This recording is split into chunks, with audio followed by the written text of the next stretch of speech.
একদিন একটি ছোট্ট গ্রামে একটি খোকা ছেলে ছিল। নাম তার রাজু। রাজু ছিল খুবই চঞ্চল এবং কৌতূহলী।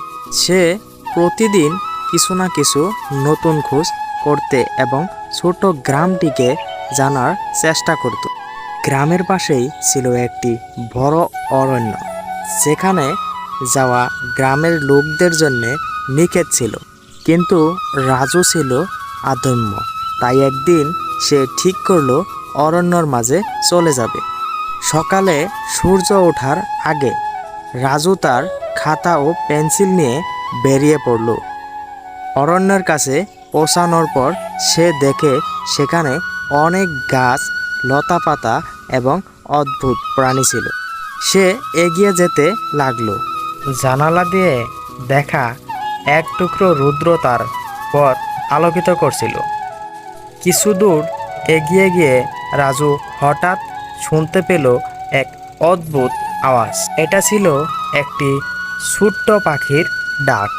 রাজু তার দিকে তাকিয়ে দেখল পাখিটি খুবই সুন্দর এবং বিশেষ ধরনের ছিল।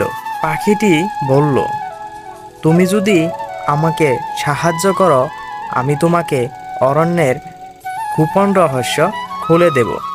রাজু অবাক হয়ে বলল, কি সাহায্য করতে হবে? পাখিটি উত্তর দিল, এখানে একটি অমূল্য রত্ন রয়েছে, কিন্তু তা তোমাকে একমাত্র তখনই পাবে যখন তুমি সৎ, সাহসী এবং সত্যের পথে চলবে। রাজু পাখির কথা বিশ্বাস রেখে তার সাথে চলতে শুরু করলো। পথ চলতে চলতে রাজু দেখল কিছু বিভ্রান্তি আর বিপদ এসে পড়েছে। তবে সে কখনো ভয় পায়নি এবং তার সফলতা ও সাহসের সাথে এগিয়ে গিয়েছিল। শেষে অরণ্যর গভীরে একটি প্রাচীন ভবন পৌঁছালো রাজু।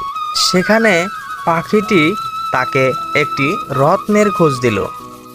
রাজু রত্নটি নিয়ে বাড়ি ফিরল, কিন্তু সে জানাতো রত্নের আসল মূল্য তার মনোবল, সততা ও সাহসিকতায়।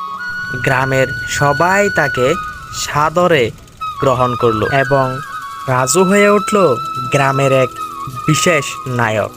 এভাবেই রাজু বুঝতে পারলো যে জীবনের সবচেয়ে বড় রত্ন হলো সৎ, সাহসী ও সত্য পথে চলা। গল্পটি যদি ভালো লেগে থাকে অবশ্যই লাইক করবেন এবং আমার এই চ্যানেলটা সাবস্ক্রাইব করে আমাদের পাশে থাকবেন। ধন্যবাদ।